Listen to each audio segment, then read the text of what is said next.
have a new best friend. We had a chance to talk before the playbook. Mauro Porcini, he's the chief design officer with great taste and the senior vice president of a tiny little company called PepsiCo. Welcome to the playbook, Mauro.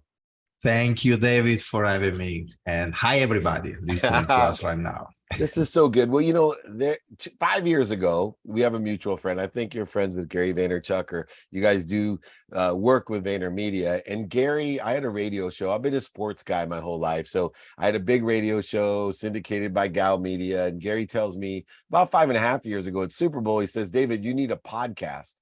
And at that time, I told him, dude, there's so many podcasts. Why would I do a podcast? I'm way too late. You're the king of podcasts. I could never do a podcast. And here I am over 1,200 episodes later with just great things happening around having a podcast. Before I tell people about your shoes with Mauro Porcini, I want to ask you an important question, because 5 years ago, if I said, hey, Mauro, you need to start a podcast, what would you have said to me? But look, I grew up, and this is really the education that my parents gave me, with the idea that if you want to do something, you just do it, and you do it for yourself. It's your passion, it's what you love to do. I love to communicate. I love to share and storytell. My parents, you know, my mother loves to write. My father loves to draw. And they've been self-publishing 8 books in all these years online. And they don't care about selling a copy. They just do it for themselves. And this is what I witnessed since I was a child. And this is what I've been doing all my life. So my main goal with the podcast, with the book, and with all these things that I do is to share. Then if somebody receives it, great. If they don't, I love the idea of sharing just by itself. And by the way, in general, in anything we do, if you have the love for what you do and that passion, usually, you know, something positive happens. And it's so important to have that drive. But even if it doesn't, you're going to be happy anyway. And isn't it the ultimate goal that we have in life? Happiness. It is my mission in life to empower over 1 billion people to be happy. So you're in the right place at the perfect time. But I love the fact that we do things for our own essence. And, you know, I tell people all the time, money follows. You know, when you're chasing a podcast to make money, you'll never make money. But money follows the passion and the purpose. Now, I love the idea of what's it's like in your shoes. Gary and I are both a lot about empathy. And empathy carries that ability not only to understand where someone's coming from, but understand what someone's feeling. And I think that really is the essence of understanding what it's like in your shoes. For you, what type of ideas or feelings are you looking for when you have this podcast to find out what other people's spirits are like, their essence? But look, in general, I explore all the different kind of mindset and feelings and behaviors that drives people to innovate.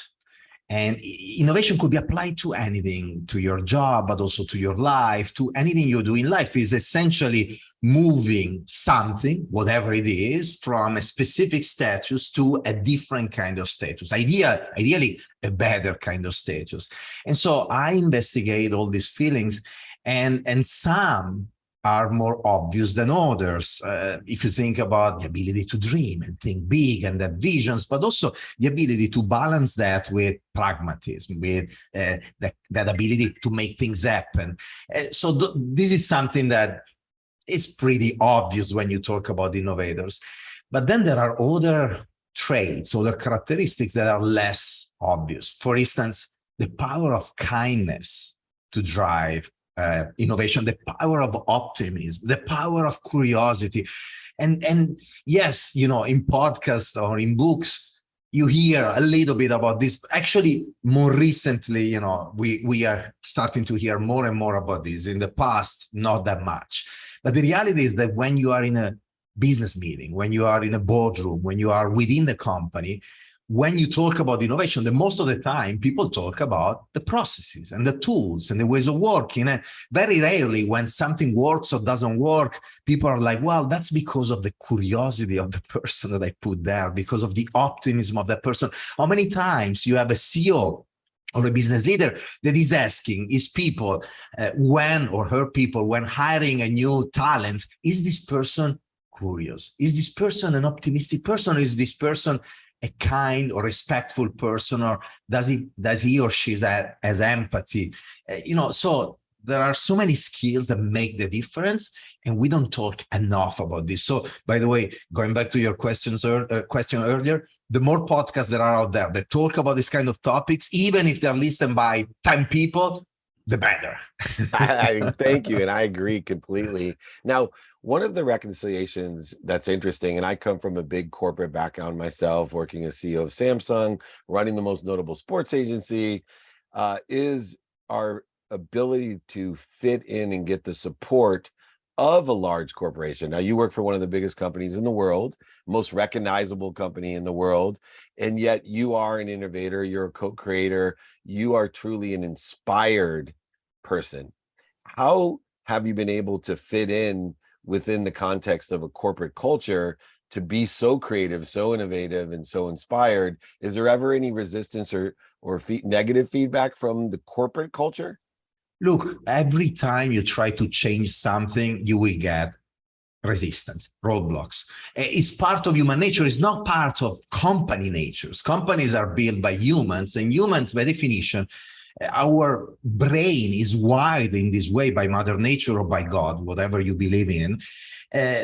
We are resistant to change. Is part of the Maslow pyramid, is part of our need of protection and safety. We don't want to change the status quo, but we live in the paradox that if we do not change, then nature will keep going on with its inertia, but we will disappear, and people that flex and change will survive in the full ecosystem of the universe. And this applies also to companies.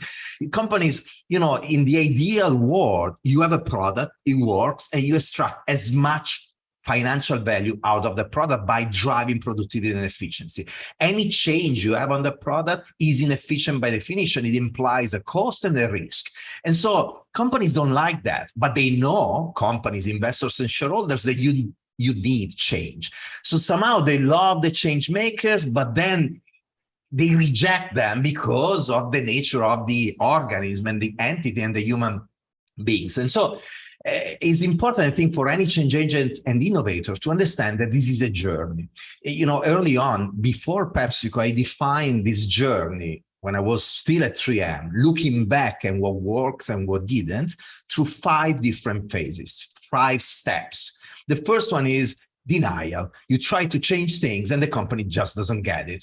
And it happens all the time at the beginning. But then sooner or later, somebody, usually it needs to be a leader, a senior leader, a CEO, or somebody at the top, because this person needs to have enough power to make things happen. Somebody realized that you need a change and introduce the change factor. It could be, like it happened to me, a human being, a person, a designer, to try to insert that new culture. In my case, was the culture of design.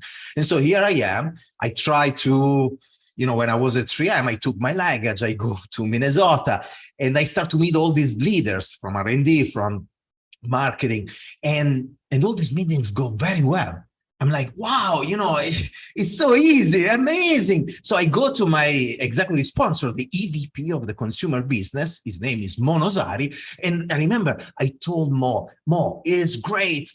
Everybody understand what we're trying to push. It's going to be much easier than what we're thinking. And Mo, there was always a very serious person. He looks at me more serious than ever. And he says, everybody's lying to you. I'm like, Mo, no, it's impossible. You were not there. I have great empathy. I'm Italian. I love people. I understand people. I didn't tell him this, but I was thinking that. Mo, you don't get it. You were not there. I was.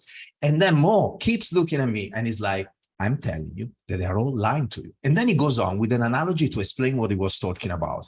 He says, imagine you are in an art gallery and you see a beautiful painting in front of you. And there are many other paintings, but there is one that you really love. And you have your pockets full of money. What do? You buy the painting. Course. Well, Mauro, you and design, you are one of the paintings in the art gallery of 3M, and nobody's buying you. And they have plenty of money because I gave them the money, I gave them the budget, and I know that they're investing the money in the next HR project, in the next plant, but not in design.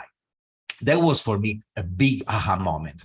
I understood that I was facing what I later called the hidden rejection phase, when people pretend that they love you, but they don't. And they pretend that they love you for multiple reasons. Maybe because they don't want to disappoint this guy full of hope, or maybe because they know you're protected by a sponsor and so they are against you, but they don't tell you in your face.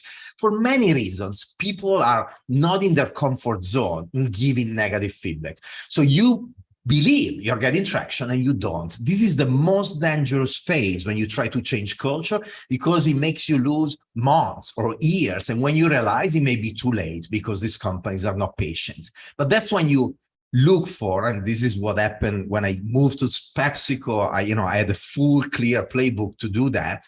You look for what I call the co-conspirators, people that want to drive the change. Usually they're 1 out of 10. If you want, I can tell you why I came up with this stat, but they're 1 out of 10, 10% of the people. And you find them and you start to land the proof points. This phase is what I call the occasional leap of faith. The more proof points you start to have, the more people will come to you and will try to do more. When you start to have a critical mass of proof points, the company's like, yes, I get it. I need to scale it up. You move to what I call the quest for confidence, when you need to build emotional confidence in the organization that that thing is worth the risk you're taking now at that scale. You need tools, you need ways of working, you need processes, but you also need to protect the vision and the dream that made possible the occasional leap of faith phase, the startup kind of phase. If you succeed, then your new culture is part of the DNA of the company, and you move to the holistic awareness phase. It's amazing. And it's all people oriented. And I was forced to study history. And as I talked, traveling the world was one of those experiences of understanding history. And what I've learned about history is I learned human nature. And one thing about human nature is it never changes. And when you have experts, empathetic experts like yourself, to understand that human nature, it also led me to one of my favorite sayings about change, which is there's only one type of person that loves change, and that's a wet baby. A wet baby is the only human in history to love change immediately. And so I take that. And now your upcoming book that's going to come out in November is also human centric. It's the human side of innovation. A lot of people take the technology side, the mathematics side, the physics, quantum physics, and metaphysical side of innovation.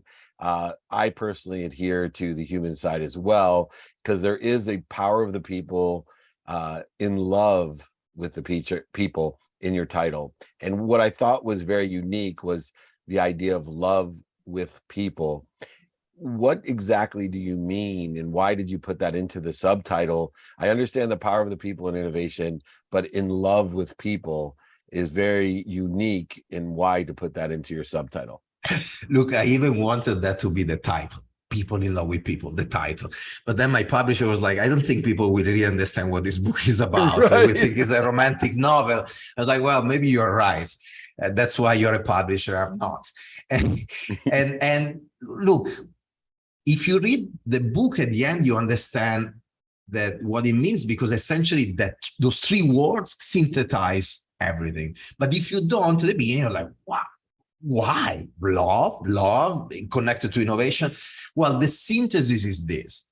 The people, the second people in the sentence, the people you love, essentially, it refers to this idea of driving innovation in your companies, and by the way, driving your business in general, with human centricity, putting the needs and wants of people at the center of everything, and seeing technology, business variables of any kind as enablers, amplifiers, eventually results, but not as the key goals to reach. I can elaborate more in the book, that's what I do. But even here, I can elaborate more. But to answer your question, the first people in the sentence is the people driving innovation, is the innovators, the entrepreneurs, the leaders, the CEOs, the entry-level employees that are changing these companies, driving these companies towards innovation.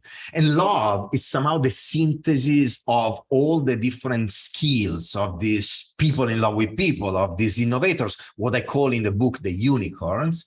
There are 24 different skills that define a unicorn, but love somehow summarize them all, because we talk about, ability to dream, empathy, kindness, optimism, curiosity, respect, proactiveness, and passion. There are so many different things that if you're forced to find one word to define it all, is the love.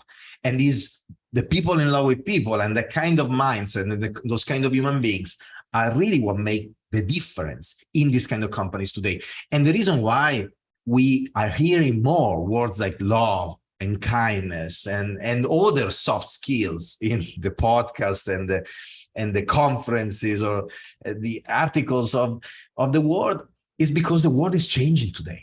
Radically, completely. It's completely different than 20 years ago, not even 50 years ago, than few years ago. And what is changing? One of the key drivers of this change is essentially the fact that today, anybody out there, any person, any of you listening to us right now, can come up with an idea, get easy access to funding through platforms like Kickstarter.com or through the proliferation of investment funds out there looking for the next big idea for the next startup. There are more kids that get out of college dreaming of building a startup than dreaming, like in the past, of joining a big company or a big agency. So today is plausible. If you had that idea, they don't take you as much as crazy as eventually 20, 30 years ago. And then the cost of manufacturing to produce your idea is driven down by globalization and new technologies. You go straight to the people you want to serve. I don't like to call them users or consumers, through the e-commerce platform to sell them stuff, and through the social media platform to build your ecosystem of communication. So these were all the areas where the big companies in the past were building their big barriers to entry, made of scale of production, distribution, and communication. Today, those barriers are crumbling down under the winds of globalization, new technologies, and digital platforms. And so essentially, anybody working in a big company knows that there are millions of people out there thinking about any little frustration or disappointment or dream of other people with the products and brands they use today. And they're thinking, okay, if there is a frustration, that's when I enter in the business and compete with those products and brands. Your product could be wonderful. The brand is amazing. The service is fantastic, but it's not sustainable. Well, the competitor will arrive and will make a wonderful product, brand, and service also sustainable. In the past, they couldn't, because your huge barrier to entry. You couldn't get into Walmart or Target, or you couldn't get the millions of dollars of budget of communication to be on the traditional media. Today, they can. And they can, it's not just the specific person, but it's the summary of multiple of these people that create problems of market share, but mostly problems of mind share and love share to these big brands. And so to close, also the big, now they need to innovate, and they need to understand that they need to put the interest of people before anything else. This is talking about technology. That's beautiful. And to that point, I think what you're redefining and shifting a paradigm, and you are representative of this to me, is what a leader is today.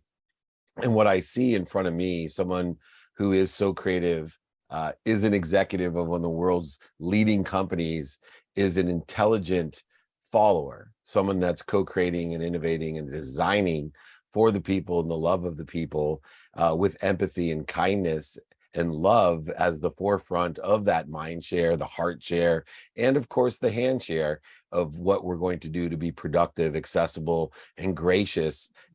Not a company that's money driven, but one that's a collective consciousness that is creating change and providing value. And if you want to be a leader of the future, look at my friend Mauro. He is absolutely today's leader, honored by Fortune as a 40 under 40 for a reason. Incredible things, even in the best dress category with GQ. This man has style, panache, but also compassion, and he is a true compassionate capitalist. Please, everybody, make sure we catch that book, The Human Side of Innovation. Let's check out the podcast. I'm really excited to do more with his podcast as well, and share audience and share guests and be a part of it, because I want to know what it's like in his shoes, and I'm sure he's going to teach us what it's like in your shoes as well. Incredible. Mauro Porcini. Thank you so much for joining me. This is David Meltzer with Entrepreneurs, the Playbook.